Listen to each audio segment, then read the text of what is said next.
Jai Mata Di. Today we are going to talk about a novel by Wilkie Collins, The Woman in White.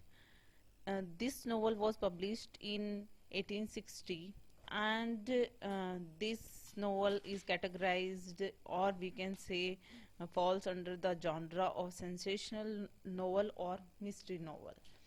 So the women in white, the women in white, इसमें जो main character है जो कि इसमें बताया गया है, जो एंटोगनिस्ट हैं, प्रोटोगनिस्ट हैं, इनके अलावा एक कैरेक्टर है जो women in white, that means कि एक लेडी हैं जो कि हमेशा ही वाइट ड्रेस में दिखाई जाती हैं, इसलिए इस नोवेल का नाम द वुमेन इन वाइट है.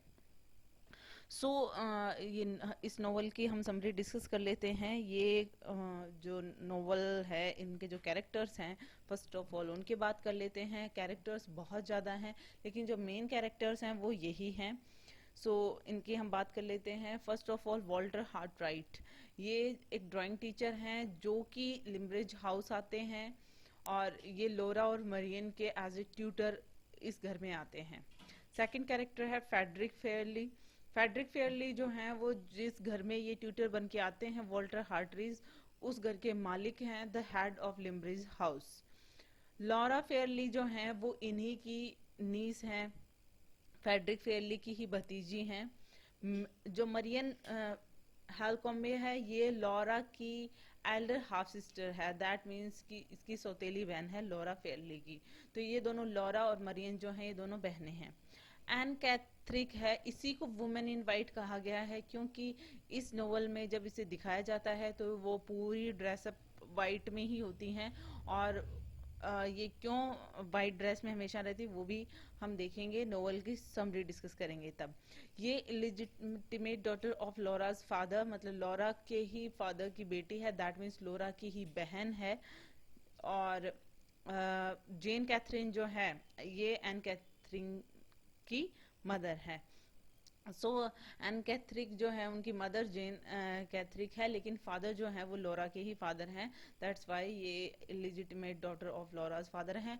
और एन कैथरिक का जो रिजेम्बलेंस है, दैट मीन्स कि वो बिल्कुल लॉरा जैसे ही दिखती हैं.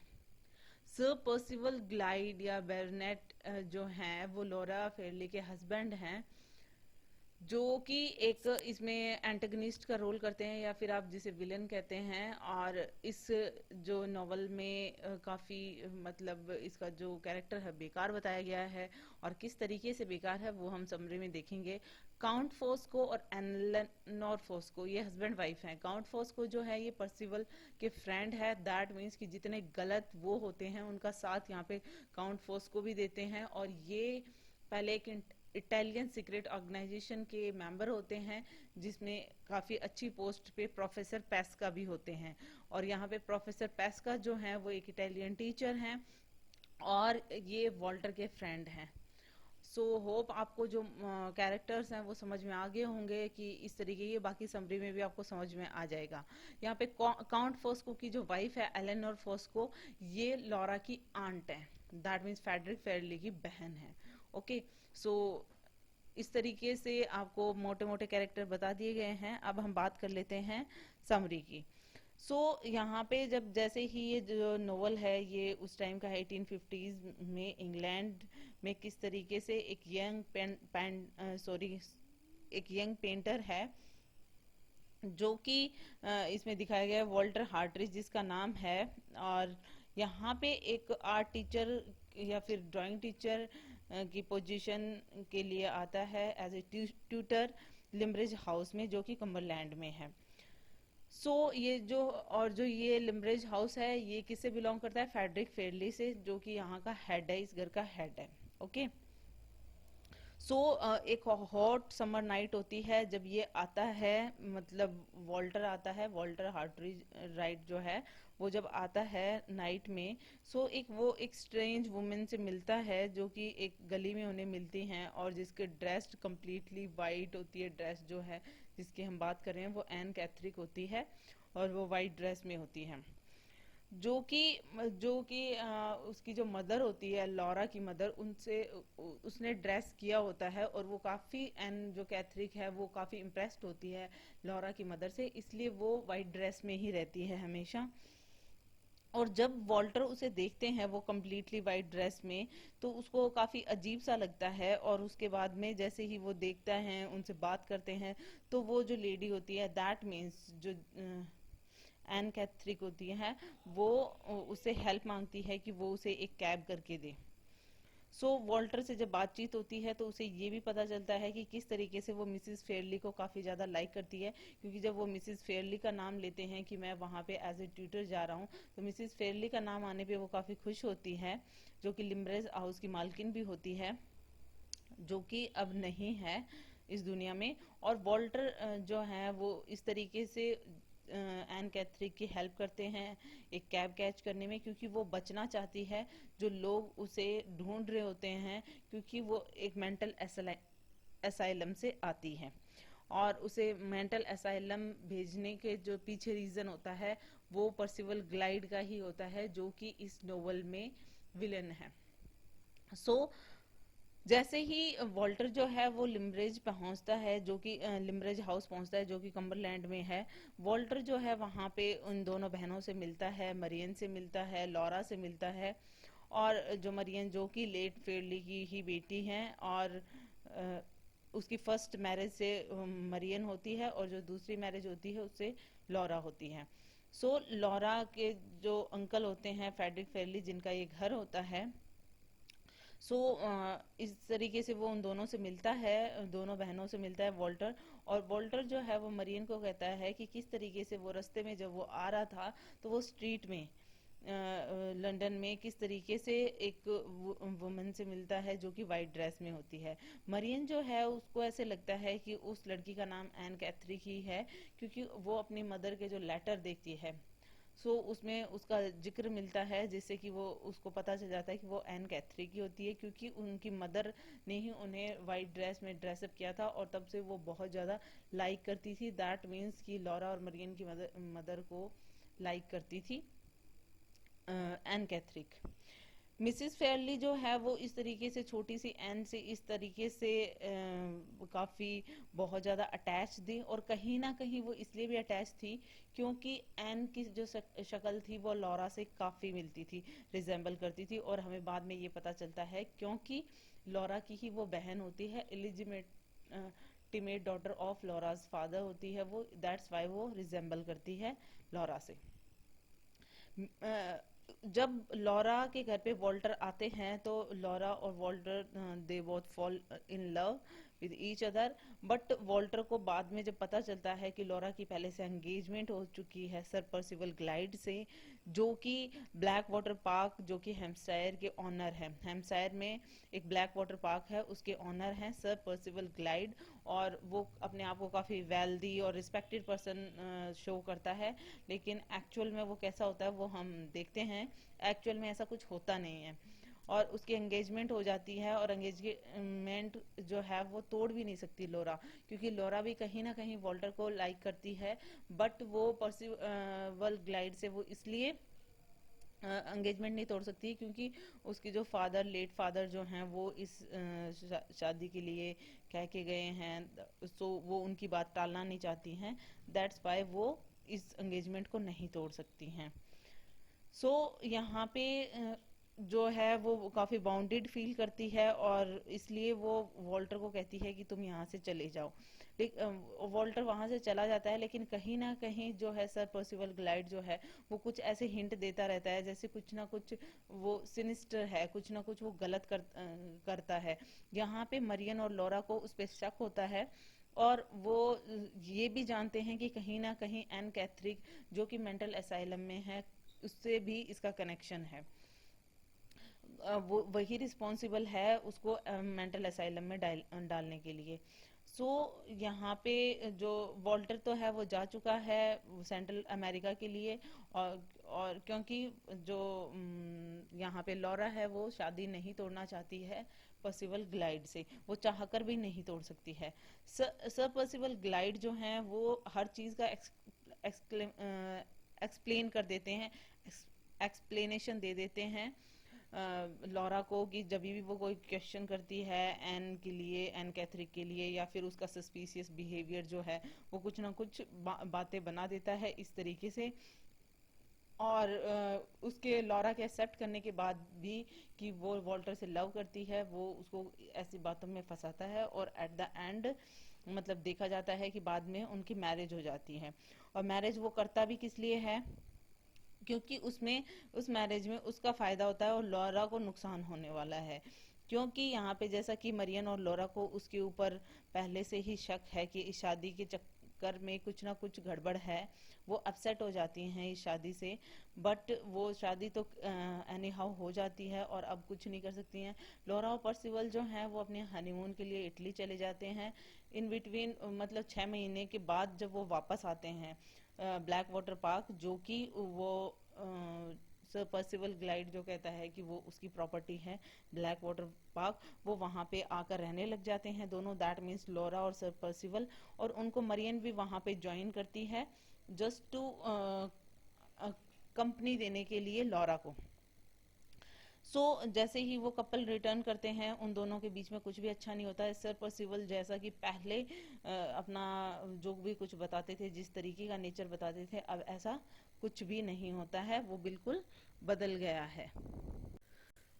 वो जो कपल है वो जब वहाँ इटली से रिटर्न आता है तो उनके साथ में जो काउंट फॉस्को है वो भी उनके साथ में होता है, जो कि कोई भी ये जो गलत काम करते हैं उसमें पर्सिवल ग्लाइड का साथ देते हैं। और उनकी जो वाइफ है एलेनोर, जैसा कि मैंने बताया एलेनोर फॉस्को जो है वो लॉरा की ही आंट है। वो एलेनोर जो है वो बिल्कुल वही करती है जो उसके हस्बैंड कहते हैं, और जैसे जैसे वो कहते हैं उसी तरीके से उनके प्लानिंग में शामिल होती जाती है। सो यहाँ पर ये चीज तो क्लियर हो चुकी है कि सर पर्सिवल का जो नेचर है वो दिन व दिन कंट्रोलिंग और अब्यूजिव होता जाता है, लॉरा के अगेंस्ट रहता है। और यहाँ पे जो लॉरा है उसको हकीकत का पता चल जाता है, यहाँ तक कि उसे ये भी पता चल जाता है कि सर पर्सिवल काफी बैड फाइनेंशियल सिचुएशन में है और वो अपनी वाइफ का पैसा हड़पने में कोई कसर नहीं छोड़ते हैं। वो एक बार तो लॉरा से किसी पेपर पे बिना उनसे रीड करवाए वो पेपर पे साइन लेने की कोशिश करते हैं। काउंट फोस्को जो है वो पर्सिवल का एडवाइजर होता है, आप उसे हेल्पर भी कह सकते हैं, कि वो हर गलत काम में उसका साथ देता है। और यहाँ पे जो लॉरा है और मरियन है उनको ये पता चल जाता है धीरे धीरे कि ये लोग क्या करने वाले हैं उनके साथ में, वो काफी हेल्पलेस फील करती हैं। लॉरा जो है वो एन से मिलती हैं और वो एन जो है वो उसे कुछ सीक्रेट बताने वाली है होती है, लेकिन वो कुछ बताती नहीं है। लेकिन सर पर्सिवल को ऐसा लगता है कि अगर लॉरा और एन की मीटिंग हुई है दैट मीन्स एन ने लॉरा को कुछ सीक्रेट बताया ही होगा जो उसे पता है। बट ऐसा होता नहीं है, लेकिन उसे ऐसे लगता है कि कुछ ना कुछ बताया होगा, इसलिए वो लॉरा के लिए और भी ज्यादा अब्यूजिव और इस तरीके की काफी अब्यूजिव और बैड तरीके से उसको ट्रीट करना शुरू कर देता है। यहाँ पे क्योंकि उसको लगता है कि एन ने उसे सब कुछ बता दिया है जो वो हाइड करना चाहता है। एक्चुअल में एन ने उसे बताया नहीं होता है, लेकिन पर्सिवल ग्लाइड को इसलिए लगता है क्योंकि एन कैथरिक की जो मदर होती है जैन कैथरिक, उसको सब कुछ पता होता है कि सर पर्सिवल ग्लाइड जो है वो किस तरीके से इलिजिमेट चाइल्ड है। दैट मीन्स कि उनके फादर और मदर की कोई शादी नहीं हुई है, और ये जो भी कुछ उसने चर्च में जो रिकॉर्ड बना रखा होता है वो सब कुछ गलत होता है। ये बात जैन को पता होती है, लेकिन सब पर्सिवल ग्लाइड को ऐसा लगता है कि जैन को पता है इसलिए उसने अपनी बेटी को भी बता दिया होगा और एन ने अब लॉरा को भी बता दिया होगा, लेकिन ऐसा कुछ नहीं होता है।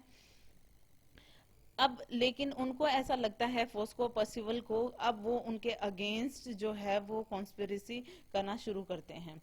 यहाँ पे वो ये चाहते हैं कि मरियन और लॉरा को किसी न किसी तरीके से अलग किया जाए, और साथ ही साथ में वो ये सोचते हैं कि एन को मार देंगे और लॉरा को एन की जगह पे मेंटल असाइलम में पहुंचा देंगे। लेकिन और कहीं ना कहीं मरियन को ये सब कुछ शक होता है कि फोस्को पर्सिवल किस तरीके से प्लानिंग कर रहे हैं, लेकिन वो कुछ करती इससे पहले मरियन जो है वो बीमार हो जाती है। यहाँ पे इन बिटवीन लॉरा को वो लंदन ले जाते हैं। क्योंकि अपने प्लान के अकॉर्डिंग वो लॉरा को ये बिलीव करवाते हैं कि मतलब मरियम जो है वो घर छोड़कर चली गई है, और ये सब कुछ स्टोरी बता के लॉरा को लंदन पहुंचा देते हैं। और जैसे ही लॉरा लंदन में पहुंचती है, उनका ये प्लान जो है वो कामयाब हो जाता है। वो एन की जगह पर लॉरा को छोड़कर और एन को का मर्डर कर देते हैं। सो लेकिन जैसे ही फोस्को और पर्सिवल ने सोचा होता है, उन्होंने ये सब कुछ किया होता है, लेकिन जो लॉरा का जो इस तरीके का बताया जाता है कि लॉरा मर चुकी है, क्योंकि एक्चुअल में तो वो मारते एन कैथरिक को है, लेकिन लॉरा के लिए वो ये कहते हैं कि लॉरा की तबीयत खराब हो गई और वो सडनली लंदन में मर गई है। ये चीज सुनकर जो है वहां पर उसकी बहन जो मरियन है वो मिलने के लिए आती है, और बाद में वो देखती है कि क्या उसे एन से मिलना चाहिए, कि उसकी बहन तो मर गई है, लेकिन एन कैथरिक से मिलने के लिए जब वो मेंटल असाइलम में जाती है, तब उसे सब कुछ पता चल जाता है मरियन को कि एक्चुअल में ये जो है वही लॉरा है और मर गई है वो एन कैथरिक थी। तो उसे सब कुछ पता चल जाता है, और यहाँ पे जो है जब वॉल्टर हार्टराइट को भी ये सब कुछ पता चलता है कि लॉरा मर गई है, जो कि एक्चुअल में ऐसा होता नहीं है, तो वो उसे मतलब लास्ट टाइम उसे मिलने के लिए आता है। सो ये सारे जो लोग हैं वो एक जगह पे मिलते हैं, क्योंकि मरियन जो है वो लॉरा को जब मेंटल असाइलम में मिलने के लिए जाती है, सो वो उसकी हेल्प करती है वहां से बाहर निकलने में। और लॉरा और मरियन जैसे ही वहां से निकलते हैं, वॉल्टर हार्टराइट जो कि लॉरा से मिलने के लिए आया हुआ होता है वहां पर, वो उनसे मिल जाते हैं, और वो दोनों जो बहनें हैं वो सारी स्टोरी वॉल्टर हार्टराइट को बता देती हैं कि उनको किस तरीके से हेल्प की जरूरत है और उनके अगेंस्ट किस तरीके से कंस्पिरेसी हुई है। सो ये सारा कुछ सोचकर कि लॉरा एक्चुअल में मरी नहीं, वॉल्टर हार्टराइट को काफी अच्छा लगता है, और वॉल्टर जो है अब वो उनकी हेल्प करने के लिए तैयार हो जाता है। फर्स्ट ऑफ ऑल उसको लॉरा की आइडेंटिटी जो है वो रीस्टेब्लिश करनी है, क्योंकि एक्चुअल में लॉरा मरी नहीं है, एन फ्रैंक मरी है, सॉरी एन कैथरिक, सॉरी मैंने हर जगह पे एन कैथरिक है जो वो मर गई है, लेकिन यहाँ पे एन कैथरिक की जगह पे जिसे छोड़ा है उन्होंने मेंटल असाइलम में, वो लॉरा है। सो लॉरा की आइडेंटिटी एस्टेब्लिश करने के लिए जो वॉल्टर है वो पूरी कोशिश करता है, और ताकि वो जो उसकी प्रॉपर्टी है, जो भी उसका फॉर्चून है, वो उसे वापस मिल जाए, जो भी पर्सिवल का जो प्लान है वो यहाँ पे फ्लॉप हो जाए। पोस्को पर्सिवल को पनिशमेंट दिलाने के लिए वॉल्टर पूरा सारा कुछ इन्वेस्टिगेट करता है। बाद में वो पाता है कि पर्सिवल जो है वो एक्चुअली इलिजिटिमेट चाइल्ड है, उसका कोई लीगल राइट नहीं है किसी भी प्रॉपर्टी पे। ये सारा कुछ जब पता चलता है, बाद में पता चलता है कि चर्च के रजिस्टर में भी उनके मदर और फादर की जो मैरिज है वो गलत है, और ये जो सारा सीक्रेट है वो मिसिस कैथरिक जो कि एन की मदर है वो जानती थी। और पर्सिवल इसीलिए उसको ऐसा लगता था कि अगर ये सॉरी उसकी मदर एन कैथरिक की मदर जैन कैथरिक को पता है, तो उसने एन को भी बता दिया होगा, इसीलिए वो ये सब कुछ कर रहा था। सो इसीलिए उसने एन कैथरिक को डिक्लेयर किया था मैड और असाइलम भेजा था। पर्सिवल जो है वो वॉल्टर के आने से काफी दुखी था, उसे लग रहा था कहीं ना कहीं वो मेरा जो ट्रुथ है वो सबके सामने नहीं ले आए, जस्ट कि लॉरा की आइडेंटिटी रीएस्टेब्लिश करने के लिए। वो अपने जितने भी सबूत थे, कोई भी डॉक्यूमेंट थे, वो उनको खत्म कर देना चाहता था कि वो वॉल्टर के हाथ कोई भी डॉक्यूमेंट ना लगे, इसलिए वो सारे डॉक्यूमेंट को जलाता है और उसी फायर में खुद मर जाता है।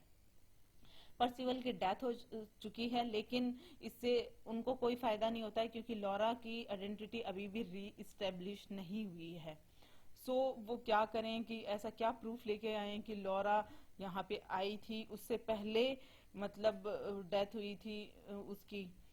ये सारी चीजें एन कैथरिक की, ये सारी चीजें वो किस तरीके से कंफर्म करें, कैसे वो प्रूफ दें, इसके लिए उनको कुछ भी समझ में नहीं आता। एट द एंड वो सोचते हैं कि फॉस्को ये सब कुछ कर सकता है, क्योंकि फॉस्को ने उसका साथ दिया था और वो ये सारी चीजें लिखेगा या फिर एज ए प्रूफ देगा, तो लॉरा के लिए जो उसकी आइडेंटिटी है वो रीएस्टेब्लिश हो जाएगी।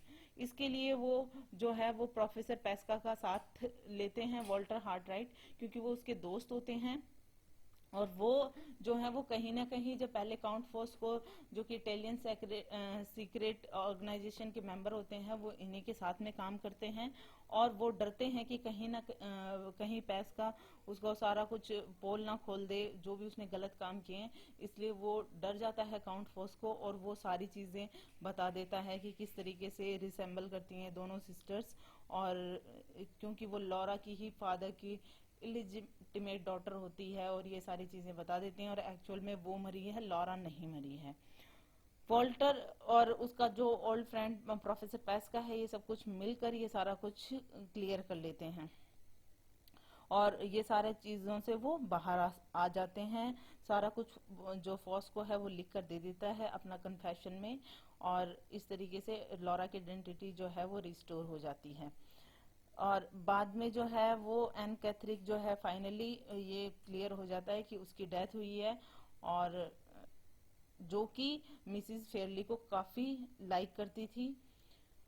बाद में कुछ टाइम बाद में क्या होता है कि लॉरा के एक बेटा होता है, और उसके जो हस्बैंड होते हैं वॉल्टर, उनको ये पता चलता है कि फॉस्को की भी डेथ हो चुकी है, क्योंकि उस सीक्रेट सोसाइटी ने उसको जो भी उसने काम किए हैं उसका पता चल गया था, और उन्होंने उसे मार दिया है। फाइनली जो है, जो लॉरा के अगेंस्ट जो भी कॉन्स्पिरेसी होती है वो रिजॉल्व हो जाती है, और जो फेडरिक फेयरली जो है वो भी मर चुके हैं, जो कि लॉरा के अंकल होते हैं। अब जो है वो लॉरा की जितना भी वो लिम्ब्रिज हाउस है, वो जितनी भी प्रॉपर्टी है वो अब लॉरा की है, और कुछ दिनों बाद में वो उसके बेटे की हो जाएगी, क्योंकि अब लॉरा के बेटा भी है। लॉरा के बाद में वो उसके बेटे को मिल जाएगी। It's all about it. Hope you like it. If you like it, please hit the thumbs up button. Please subscribe the channel. Put your views and suggestion in comment section. So thank you.